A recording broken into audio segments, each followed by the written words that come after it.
Jadi ya dari situ ada belajar sedikit banyak ya gimana ya tentang nyari duit, perjalanan hidup yang kerasnya di jalan kan tahu sendiri, nggak harus naik turun angkot, jalan kaki, terus ngadep-ngadepin ya RT RW setempat. Ada juga yang nggak terima, katanya takutnya penipuan.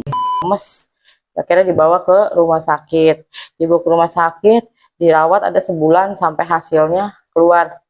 Nggak taunya udah komplikasi, ginjalnya udah rusak, liver rusak juga, paru-parunya udah pada bolong, jantungnya juga udah bocor. Ya dari situ dokter memvonis suruh cuci darah. IGD katanya udah nggak kuat, udah nggak kuat banget katanya, udah benar-benar ya dia ngomongnya udah mau nggak ada mulu sih. Assalamualaikum warahmatullahi wabarakatuh. Balik lagi di channel HG. Hari ini saya sudah mendatangi rumah narasumber yang mau bercerita tentang pengalaman hidupnya. Kita sapa dulu narasumbernya.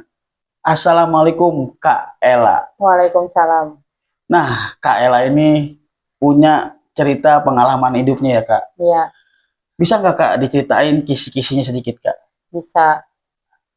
Tentang jadi seputar dulu saya pernah konflik sama kakek mengenai pekerjaan lah gitu. Jadi saya pusing nih, memang belum dapat kerja, jadi saya diajak teman buat ke Jakarta Barat. Nah di sana diajak sama teman kerja sebagai relawan. Oke, ditahan dulu ceritanya Kak. Ya. Buat teman-teman yang penasaran pengen tahu cerita lengkap dari Kak Ella, tonton terus videonya sampai habis, jangan di skip-skip. Yang belum subscribe, bantu subscribe, like, komen, dan share sebanyak-banyaknya video-video Hendrik Gimanto. Terima kasih juga buat teman-teman yang udah mendukung channel Hendrik Gimanto. Mudah-mudahan Allah memberikan rezeki yang berlimpah, sehat dan panjang umur, selalu dalam perlindungan Allah. Seperti biasa yang mau jadi narasumber seperti Kak Ella, caranya gampang banget, bisa DM ke Instagram Hendrik Gimanto atau hubungi WhatsApp yang saya cantumnya di bawah ini nih. Sebelum videonya kita putar, kita lihat dulu cuplikan yang satu ini nih.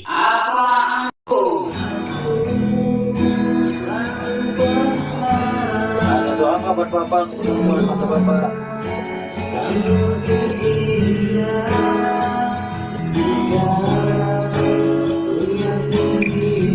Allah kasih jalan yang terbaik buat kami.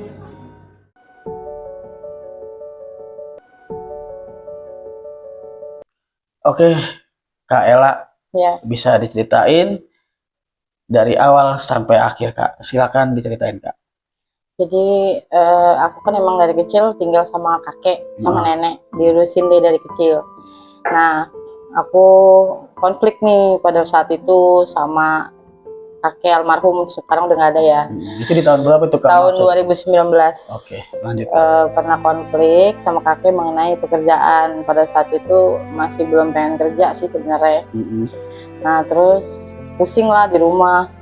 Akhirnya ada temen ngajak buat ke Jakarta Barat. Kerja di Angke. Nawarin pekerjaan relawan. Minta-mintanya sumbangan untuk korban bencana alam. Tapi dia resmi kok dari markas besar Laskar Merah Putih. Jadi akhirnya saya mau ikut temen tinggal di sono. Diajarin lah dari awal, saya nggak tahu gimana caranya. Akhirnya diajarin sama dia, begini ini caranya minta sumbangan. Yang dari izin RT RW setempat, mintain stempel segala macem. Bawa berkas yang lengkap, ada proposalnya juga. Terus saya datengin ke kayak showroom perumahan, itu pun udah atas izin dari RT RW setempat. Ke kampung-kampung juga? Iya, ke perumahan. Pokoknya nanti sama atasannya udah dikasih titik nih, untuk hari ini daerah sini. Misalkan kayak di Rawabuaya atau di daerah Kalideres atau di Tangerang gitu. Jadi setiap hari tuh dikasih titik sama mereka. Ya misalkan bagian Jakarta Timur, Jakarta Utara, Klender, Buaran gitu seumpama deh. Nah terus ya kan masuk kampung orang harus izin dengan RT RW setempat untuk mintain stempel. Terus kita juga ngajak kayak RT RW mau berpartisipasi, mungkin dia mau ngasih gitu kan. Ya alhamdulillahnya ya pada welcome, pada ngasih juga. Sedikit banyaknya ada yang ngasih 100.000, ada yang 200.000 gitu kan. Itu selama itu udah jalan kaki ngikutin teman-teman aja itu dari awal nggak tahu sampai tahu kan. Tinggal di sono. Akhirnya dijalanin terus sama teman-teman. Kurang lama berapa bulan apa berapa tahun tuh Kak? Kurang lebih ada 1 tahun. Kurang lebihnya ngikut sama mereka. Terus ya kalau kita minta-minta kayak perempuan gitu kan nggak semua ngasih duit. Ada yang ngasih ya pakaian, ada yang ngasih ya sendal-sendal, kebutuhan kayak mie apa gitu, tetap kita storin. Iya namanya sumbangan ya. Cuman kalau di situ aturannya setorannya cuma hanya proposal. Jadi satu proposal itu seumpama 300.000. Jadi dari pendapatan saya sehari muter nih seumpama 500.000 dia kecilnya ya. Itu 300.000 masuk ke dia untuk disumbangin. Jadi sisanya untuk saya gitu. Nah saya dari ngikut sama temen sampai saya ngontrak sendiri di sana. Ya pahit manisnya ya dijalanin aja, habis mau gimana lagi, pulang ke rumah juga konflik terus kan sama kakek. Jadi ya dari situ ada belajar sedikit banyak ya gimana ya tentang nyari duit, perjalanan hidup yang kerasnya di jalan kan tahu sendiri, nggak harus naik turun angkot, jalan kaki, terus ngadep-ngadepin ya RT RW setempat. Ada juga yang nggak terima, katanya takutnya penipuan, suka bohong. Nah, jadi ada juga RT RW yang begituan. Nah, pada saat itu saya jalan sama beda tim nih. Kebetulan ada tim saya yang 2 orang gak masuk, jadi dari tim yang kelompok yang lain masuk nih ke tim saya. Sekitar berapa orang tuh Kak? 2 orang. Nah, kejadian itu di Sudimara. Pas posisi saya itu mencarkan beda gang, sama-sama lapor. Nah pas banget 2 tim itu lapor di RT RW setempat. Terus ada warga yang ngenalin sama 2 tim saya ini. RT RW setempat punya rekaman videonya, ceritanya kan. Nggak taunya 2 teman saya ini yang nggak jelas. Yang jadi kayak dia mintain sumbangan, itu kan yang bikin jelek sebenarnya yang kayak gitu ya. Jadi mintain sumbangan, terus dia orangnya nggak ada nih, dia ngambil HP kayak gitu. Jadi itu yang bikin jadi jelek relawan. Sebenarnya relawan itu sah loh. Orang dia tuh setiap memberikan sumbangan ke korban bencana, dia tuh selalu ada proposal, ada foto, ada video, lengkap lah gitu kan. Ada bukti juga kan. Sebenarnya itu disahin loh. Karena kan emang dari Laskar Merah Putih juga. Jadi gara-gara orang tersebut, jadi semuanya kena imbasnya? Ya, itu jadi dari situ ya udah mulai agak-agak susah deh tuh. Kita mau mintain sumbangan, mau apa, agak susah. Jadi banyak RT RW setempat yang kurang percaya. Karena dari video yang dia pernah lakuin udah di-share, disebarin. Itu udah ada barang buktinya. Nah, udah disebarin. Kebetulan RT RW yang dia masukin pas banget tempat yang dia nangkep juga kan. Akhirnya diproses. Tuh 2 orang itu kan masuk. Cuman pada saat diproses ya ketua kita ya ngurusin, karena memang itu real sih. Karena kesalahannya dari dia aja, iseng tangannya pas dia mintain sumbangan di rumah orang itu nggak ada orangnya, dia ambil yang ada, handphone gitu mungkin ya kan, dia ngambil itu. Ya itu dari situ jadi kita semua kena teguran. Terus kita besoknya turun lagi di jalanan, udah mulai nggak kayak seperti biasanya, udah mulai agak pendapatan tuh sepi, sedikit gitu, karena udah banyak orang yang nggak percaya sama begitu. Takutnya katanya, takutnya nggak jelas, takutnya penipuan lah, takutnya apalah gitu kan. Padahal itu real, ada proposalnya, ada stempelnya jelas. Dan kita masuk ke tempat orang pun nggak bisa main selonong masuk, harus ada izin RT dan RW. Itu pun kalau dia nggak ngasih, kita nggak berani juga masuk. Nantinya jadi perkara juga kan. Iya, kan gara-gara yang tadi kakak bilang kan, cerita yang tadi dia sembari ngambil, jadi kita semua kena imbasnya. Jadi kena imbasnya semua itu gara-gara perkara itu kan. Bingung juga kan. Terus udah bingung tuh mau kerja apa. Akhirnya udah nggak ada pemasukan. Akhirnya lama-lama di stopin kan kayak gitu. Udah nggak direlawan lagi nih. Ikutlah sama teman lagi, ada teman juga. sama Ida, saya ikut kerja di konveksi. Oke, jadi teteh lompat nih. Lompat karena di situ memang ya udah pahit nanti daripada kena ke saya imbasnya kan, gara-gara ulah yang mereka lakuin. Betul. Akhirnya saya udahlah pindah aja lah kerja. Cari nyamannya aja. Saya kira ikut sama teman saya Ida di konveksi. Bikin ini jahitan, pesen-pesenan gitu kan. Ya emang gajinya sih nggak seberapa dan dia juga mingguan kan, nggak dapat harian. Ya udah saya jalanin aja, bis mau kayak gimana lagi gitu kan. Nah di konveksi itu ceritanya konfliknya nih, ada satu orang yang dipercayain sama orang tuanya teman saya yang punya. Jadi kepercayaan lah gitu. Nah dia kayak korupsi gitu deh. Jadi duit buat belanja bahan atau gimana dia tilep. Jadi ini bahan yang buat belanja nggak sesuai sama yang disuruh. Dari situ kebawa lah mungkin rekan-rekan kerja yang lain ya. Ada berapa orang gitu yang makan duitnya juga. Akhirnya lama-lama ketahuan, tutuplah gulung tikar. Habis dari yang pertama, yang kedua kita bermasalah lagi nih. Gulung tikar deh tuh. Akhirnya jadi ada pengurangan karyawan. Akhirnya yang dipekerjakan hanya saudara-saudaranya aja. Mohon maaf katanya, saya nggak mempekerjakan lagi. Jadi gara-gara orang ini, mereka berempat atau mereka berlima ini, jadi yang nggak salah kena imbasnya nih. Termasuk kakak juga nih? Iya, jadi saya juga ikut pengurangan karyawan kan. Wah, gimana lagi nih? Sedangkan di sana kan saya ngontrak sendiri, harus bayar kontrakan, terus buat hari-hari saya juga saya harus buat makan. Betul. Belum juga kan saya punya anak juga kan yang diurusin sama kakek. Terus saya harus ngirim duit, jadi gimana lagi?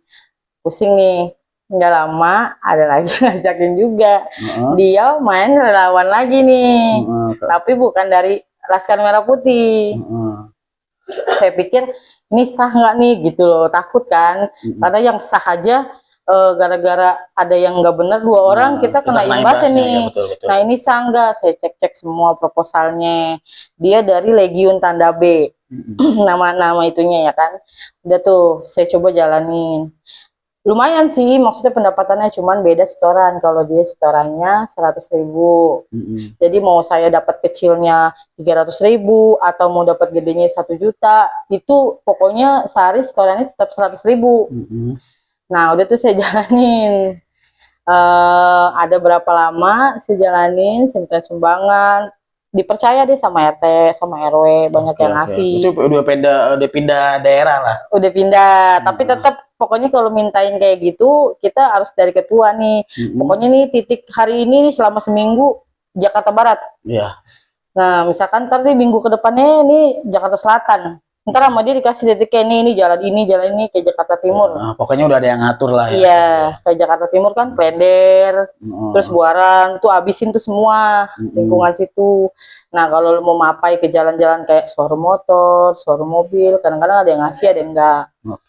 Kan begitu. Itu dijalanin deh tuh sama saya tuh. Dia tuh nggak lama konflik juga. Konflik lagi. Perkara pesaing apa gitu nggak ngerti deh, ketua ini sama temennya nih juga dari Legiun. Ya bersaing deh, nggak ngerti deh, saya nggak ngerti, pokoknya katanya ada yang ngambil anak buahnya apa gimana. Nah tuh orang melapor nih ketua saya nih untuk maksudnya sebenarnya suruh tutup gitu. Jadi udah lu jangan jadi ketua relawan lagi, tetap kalau lu mau lu gabung sama nih. Nah ini ketua saya tetap keke. Jadi yang dari situ laporan sebisa mungkin biar ketua saya gimana caranya nutup deh gitu. Jadi udah nggak usah ada lagi sumbangan gitu kan. Jadi cukup dari dia aja nih gitu kan. Nah terus wah kok kayak gini amat, kerja udah sampai 3 kali pindah kok maksudnya kagak jelas begini gitu kan. Ya udah akhirnya saya mutusin buat mudah-mudahan cari simpelnya aja, mudah-mudahan ini yang terakhir nih, maksudnya enggak kayak kemarin-kemarin lagi lah gitu kan. Manjang lah ya pengennya kan. Gak ada masalah lagi. Gak ada masalah. Dari pertama, kedua, sampai ketiga masalah kan. Iya. Pengen biar nggak ada masalah, ke depannya udah pengen manjang aja, mau dapat dikit mau dapat banyak, yang penting saya kan hari-hari butuh buat makan, buat nyimpan, buat kontrakan. Iya, apalagi kakak punya anak kan tadi. Belum buat ngirim anak. Dia tuh udah selebihnya sempat emang ada perdebatan juga kan. Nah, akhirnya ini memang benar yang satu ini lapor dah untuk menjatuhkan ketua Legion Tanda B ceritanya nih. Gimana caranya, mungkin duitnya juga kuat kali ya. Oke. Ya polisi berpihak sama dia deh. Kalah nih, jatuh. Ditarik-tarikin semua proposal, semua berkas.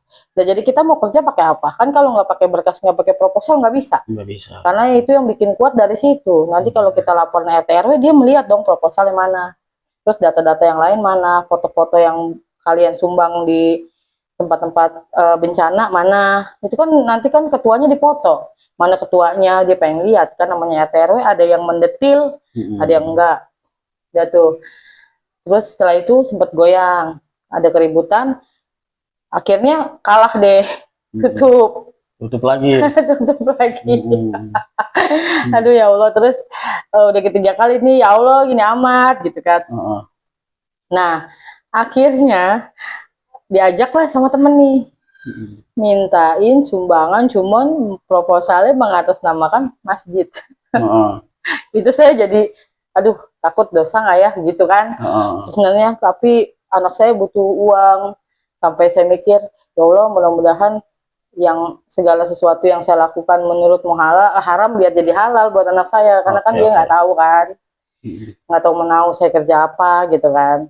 Terus ya udahlah coba dijalanin, pakai jilbab kan, kalau kayak gitu kan harus ketutup. Ikut lagi sama teman, terus ya begitu mintain ke RT RW stempel ini. Tapi dengan itu jalannya bener juga Kak? Benar itu benar. Nah itu ada salah satu juga yang tapi itu sih nggak sampai nutup sih, berjalan lama sih, itu agak lama. Jadi ada salah satu karya itu juga kayak relawan ya, mungkin dia ngobat ya, orang mukanya juga agak kenceng juga ya. Dia ngobat mungkin, jadi pas posisi itu satu tim, cuman saya nggak begitu kenal karena saya orang baru kan masuk ke situ. Itu satu tim, dia masuk ke rumah orang, kasusnya gitu juga, nyolong handphone. Kabur dong.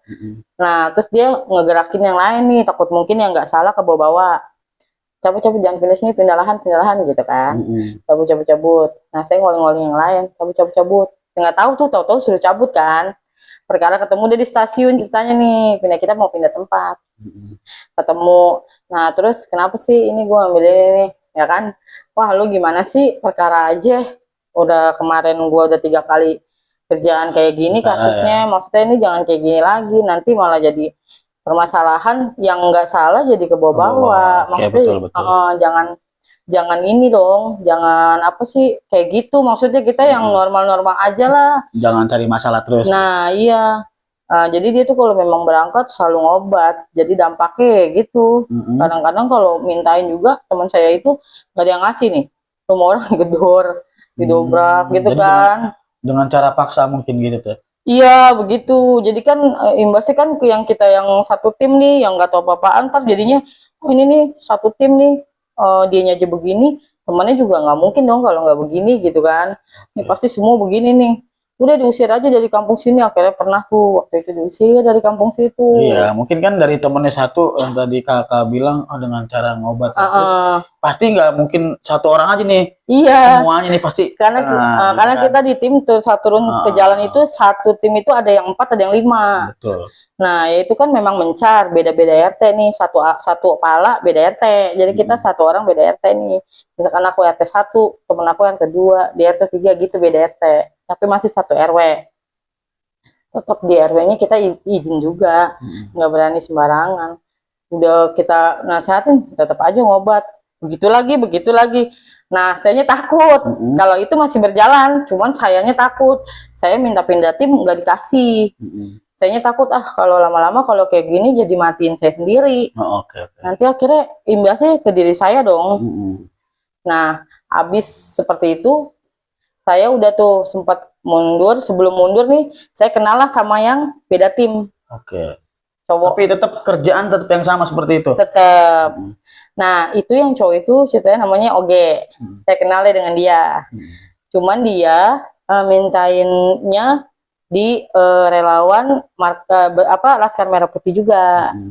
Tapi entah daerah mana nggak tahu, karena kan Jakarta Barat luas dan nggak cuma satu Laskar Merah Putih kan, banyak dong komunitasnya. Nah dia ikutlah di Laskar Merah Putih, saya kenal sama dia, akhirnya ya kontrak ya dibayarin, duitnya dikasih.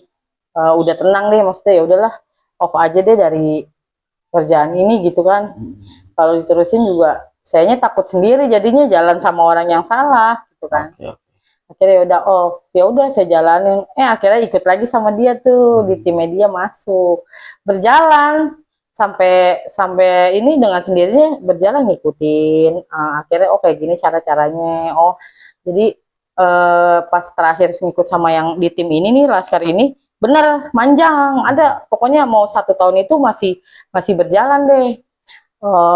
Jadinya apa ya, beda bos sih, cuman waktu itu nggak tahu bosnya siapa, cuman ya lancar-lancar aja deh untuk ini nggak ada kendala tentang teman-temannya yang nggak jelas, apa yang nggak bener gitu kan. Ya udahlah, memang udah garisnya di sini kali, nyari ininya, ya udah berarti di sini. Alhamdulillahnya ya lancar-lancar aja, sampai setahun berlalu itu saya pulang ke rumah lagi ya udah, maksudnya ya selesai, nggak ada kendala, nggak ada masalah, nggak ada konflik sih, alhamdulillahnya sih gitu. Nah, jadi dari pertama kan kakak kerja seperti yang tadi bilang minta sumbangan, kedua juga minta sumbangan, ketiga dikonveksi, sampai keempat ke sumbangan lagi nih. Tuh setiap pindah kerjaan kakak berjalan dengan seperti yang minta sumbangan ya? Iya. Itu berjalan lancar? Berjalan dengan lancar, cuman ya itu konfliknya ada temennya yang nggak benar, di tempat yang pertama ya begitu, yang di kedua ya begitu, terus di konveksi kan gara-gara yang korupsi sih, jadinya ada pengurangan karyawan dan saya kena gitu kan, kena pengurangan karyawan. Mungkin saya juga pernah dengar kayak masalah-masalah yang kayak entah sumbangan suka orang lewat itu ya kan. Ini dari sumbangan masjid ini, dari sumbangan masjid ini. Tapi menurut kakak bener apa ya, gimana sih kak? Saya paham juga ya. Kalau untuk sumbangan masjid, saya cuma dikasih proposal. Jadi dia nggak lengkap, nggak ada foto-foto tentang dia. Kayak contoh, misalkan dia nih, kita kan udah memberikan nih dari yang pada ngasih sumbangan nih. Dia nggak pernah motoin, oh nih masjid ini lagi saya bangun, untuk renovasi ini fotonya dia kan. Kalau jadi nggak ada barang bukti? Nggak ada. Nah, kalau kakak di kerjaannya ada? Kalau enggak, di Bu Jusri yang sumbangan yang mengatasnamakan masjid itu saya nggak ada, makanya saya nggak lama. Takut juga kan. Nah, ditambah teman saya yang satu tim kayak gitu, daripada ntar saya kejerumus urusan sama polisi, siapa yang mau ngarin saya? Ya kan, kalau biasanya kan ada tuh yang suka nih minta sumbangan, nah terus ada yang bawa proposal fotonya kan, ini masjid ini lagi dibangun, masjid ini. Iya, itu kan biasanya kan begitu. Kalau ini nggak ada, cuman proposal doang. Jadi nggak terlalu meyakinkan orang. Jadi kayak orang mikir-mikir, maaf deh gitu. Ya kadang kan dia kayak ragu gitu. Kadang mungkin buat dia sendiri ya kan, atas dia menjualkan nama ya kan. Iya, takutnya kan gitu mungkin. Pasti kan ada yang seperti itu ya kan. Makanya orang ngasih ragu-ragu. Nah kalau yang di relawan itu lengkap. Jadi ketua saya itu kalau misalkan kayak ngasih sumbangan, mau berbentuk pakaian, makanan, uang, dia selalu foto. Uang nih dengan amplopnya, nilainya ditulis di amplop. Dia foto dengan korban bencana alamnya. Dia foto juga dengan lingkungan yang ada di situ. Tapi itu benar tuh? Benar. Kalau yang itu ada, karena memang dia keluar kota langsung, terjun sendiri dia. Cuman dia nggak bawa banyak relawan, hanya beberapa aja untuk membantu dia. Nah kalau itu jelas, karena memang faktanya ada. Tapi karena temen saya kayak gitu, jadi saya juga takut gitu loh. Awalnya saya juga memang nggak pernah sama sekali jadi itu karena diajak. Cuma diajak ya. Pengen tahu juga kan. Pengen tahu pahit manisnya kayak begini. Jadi saya ya udah ambil hikmahnya aja, udah pernah ngerasain kayak gini gitu. Ya udah. Sampai berapa lama tuh kak? Apanya? Kakak ngikut gonta-ganti ikut gitu. Ya itu pokoknya total saya berapa bulan ini nggak tahu. Setiap kerjaan saya nggak hitungin. Pokoknya 1 tahun, kurang lebih 1 tahun itu. Saya itu ya di Jakarta Barat tinggal 1 tahun kurang lebih. Ya udah saya memutuskan untuk ya udahlah pulang aja gitu, karena sama cowok saya juga konflik juga kan. Jadi dia emang agak cemburuan juga. Kalau saya ikut-ikut suka minta sumbangan kan, kata dia saya agak lenje katanya kalau mintain sumbangan, caper lu, ini lu. Jadi setiap jalan sama dia tuh kayak konflik. Ya udah, kalau begitu saya nggak ngikut.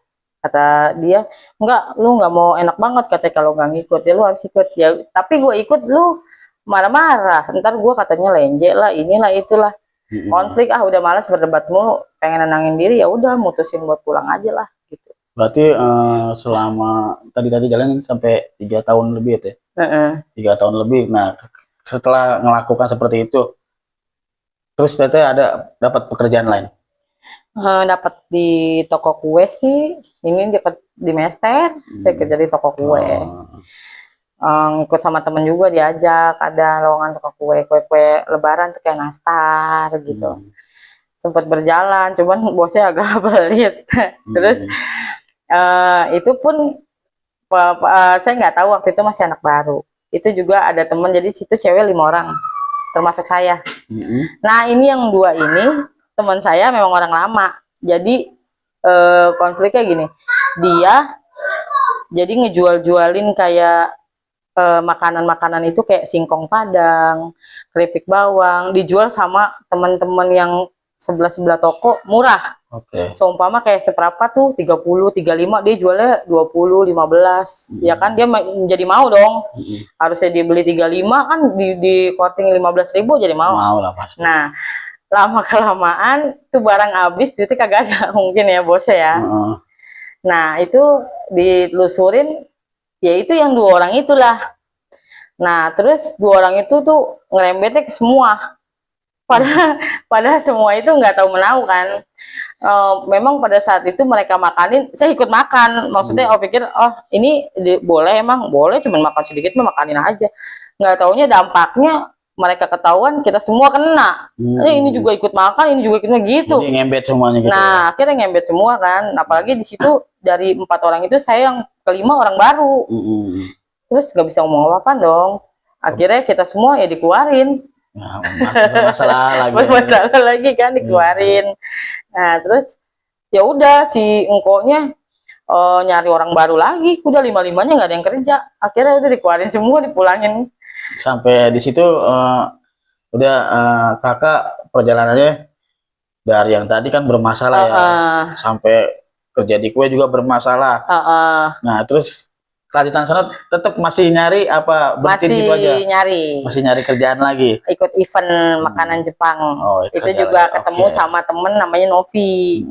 Temen sekolah dulu SD namanya Novi, dia ngajak di makanan Jepang nih, event-event. Di situ emang ini sih enak, gaji juga tiap hari lumayan, dapat aja pego 200, cuman capek banget kan. Berangkat pagi? Berangkat jam 5 subuh udah berangkat kan, kita harus masak nasi. Dia event-event makanan Jepang, buat di International School, di BSD Serpong, buat di Tangerang, buat di UI, Universitas Indonesia.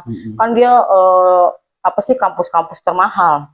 Dia mainnya kampus-kampus universitas orang-orang ada. Jadi benar-benar harus rapi, steril, terus juga nggak boleh ada kotor sedikit kan, tahu sendiri kalau makanan orang Jepang. Nah, capeknya itu dari jam 5, pulangnya itu bisa jam 2 lagi, ketemu pagi lagi.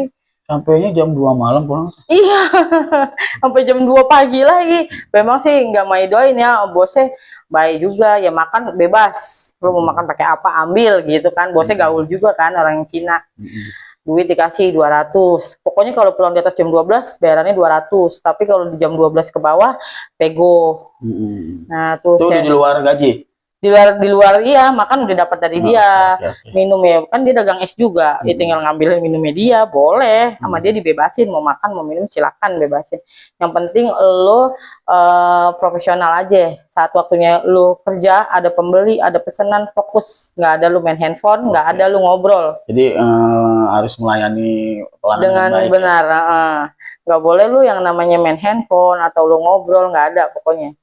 Nah, setiap event itu sih alhamdulillah berjalan dengan lancar. Ada aja pesanan yang 100 box buat acara bedak kampus, buat acara event-eventnya Jepang. Ada pesanan sampai 100 box, 200 box. Dijalanin deh tuh. Ada 3 bulan, 4 bulan. Oh, lama-lama badan ambruk, capek. Pokoknya semua pulang pagi, tidurnya sebentar, jam 5 harus berangkat lagi kan. Wah, tidurnya kayak buat istirahatnya waktunya sedikit nih, kayak udah capek banget, nggak kuat banget dijalanin 3 bulan 4 bulan, sampai bosnya bilang kenapa. Mau udahan aja lah, mau resign, nggak kuat badan, capek banget. Terus kata dia, kok begitu aja sih tanpa alasan, kata dia gitu. Kalau memang mau pulangnya agak sore nanti ya nggak masalah, nanti Tante Lisa iniin, katanya pulangnya biar kamu agak cepet. Tetap aja Tan, capek Tan, sekarang berangkatnya jam 5, kadang-kadang jam 4 udah dijemput sama, jadi dia ada supirnya, pakai motor udah disampar jam 4 subuh. Later kalau pulang event, pulang apa jam 1, jam 2, terus waktu tidurnya cuma berapa jam doang. Capek Tan. Betul. Tidur berapa jam, nyampe rumah tante emang bisa uncang-uncang kaki. Masak nasi itu sampai termos yang buat ukuran 20 liter, masak nasi sampai 3 biji, itu berapa magicom coba. Belum ngurusin buat bikin teriyaki, yakiniku, chicken katsu, belum buat yang hotdog, burger, belum makaroni pasta, belum bikin sambel-sambelnya, saus-sausnya, udah capek banget Tan, udah dipikirin tuh, itu udah nggak kepegang Tan, kayaknya Ella udah capek banget, udahlah, udah mau stop aja gitu loh. Istirahat dulu deh Tan, ntar kalau misalkan kira-kira Ella udah enakan lagi, bisa hubungin Tante lagi, Tante jangan marah ya, Ella mau istirahat dulu gitu kan. Apalagi di saat di situ kakak juga punya anak juga ya Kak ya? Iya, makanya itu jadi waktunya kan nggak ada buat anak. Saat saya pulang, anak udah tidur. Di usia berapa anaknya Kak? Waktu itu yang gede usia 6 tahun apa 7 tahun, baru SD kelas 2 sih. 7 tahun deh, 7 tahun lebih lah. Jadi tinggal mulu sama kakak. Iya, mana 2 beda setahun. Anak saya kan waktu itu dua anak beda setahun. Itu karena dibantu sama nenek kakek. Oh, dititipin sama nenek kakek. Iya, kalau nggak ada dia mau dititipin sama siapa? Makanya itu kan konflik sama kakek kan udah kerja gitu, kerja. Itu perjuangan seorang ibu untuk menghidupi anaknya. Jadi sono sini dari pertama ada masalah sampai dapat masalah, tapi tetap kakak memperjuangkan terus untuk anaknya kayak. Ya karena kan kita hari-hari butuh. Betul, nah, kita nggak cuma buat diri sendiri ya kan, kalau punya anak bayi susunya ya pampasnya dari mana kalau kita nggak ngasilin, siapa yang mau diandelin kan.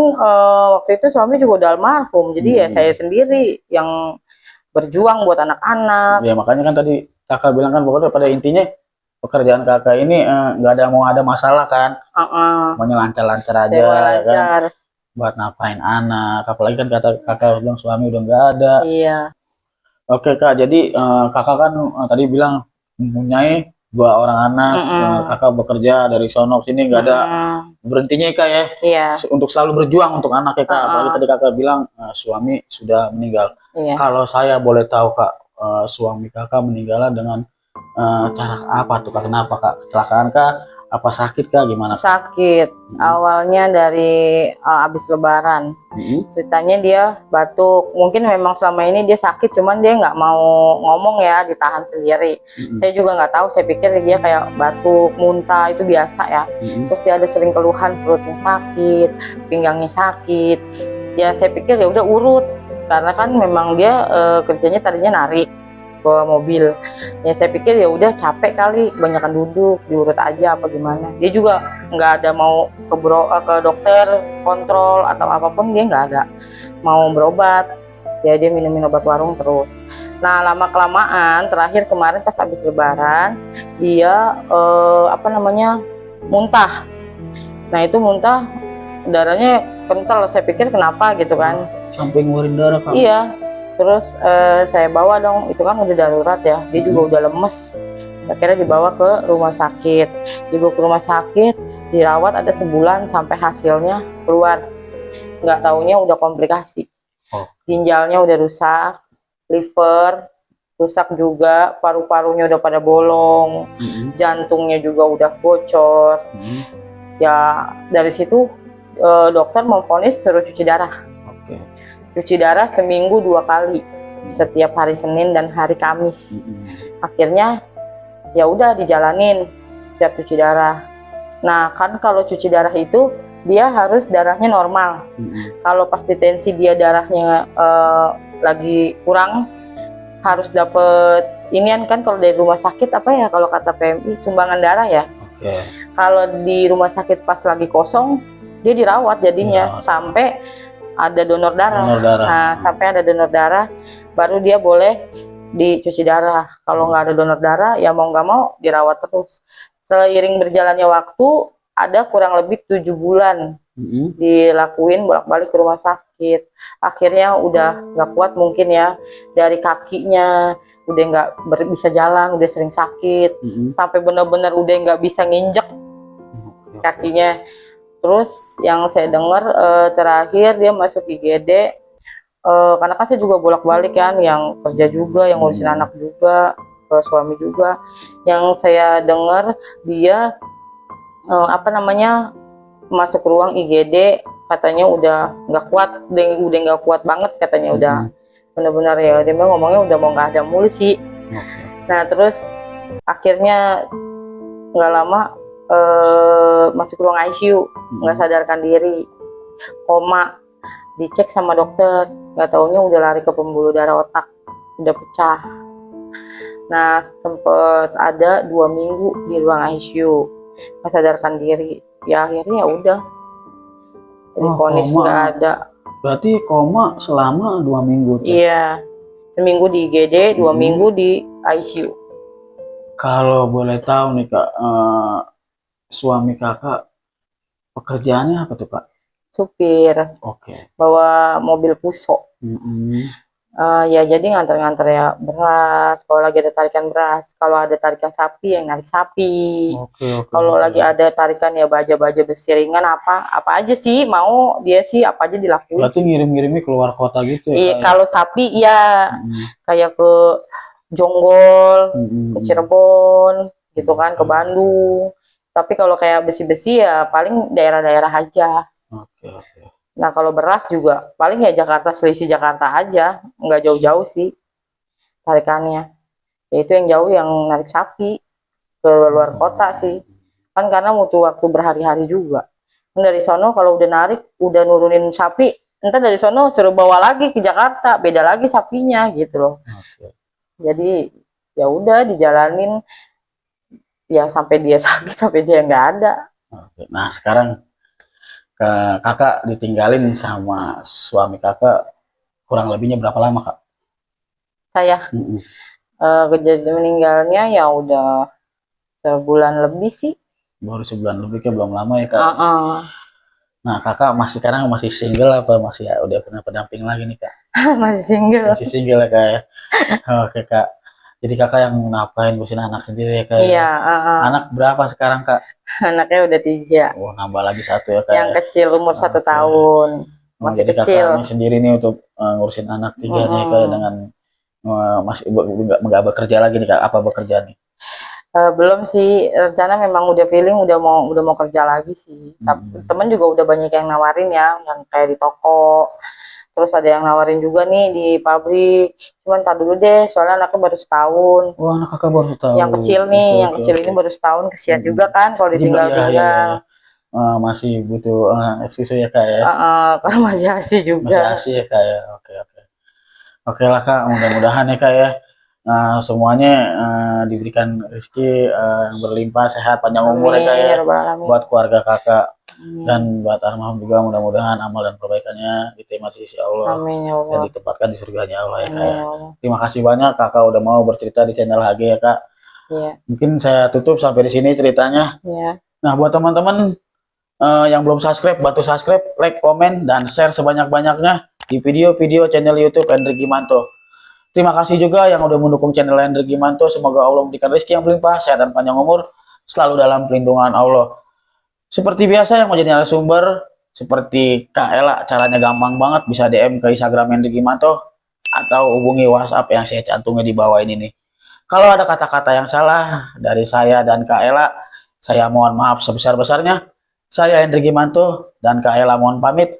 Assalamualaikum warahmatullahi wabarakatuh.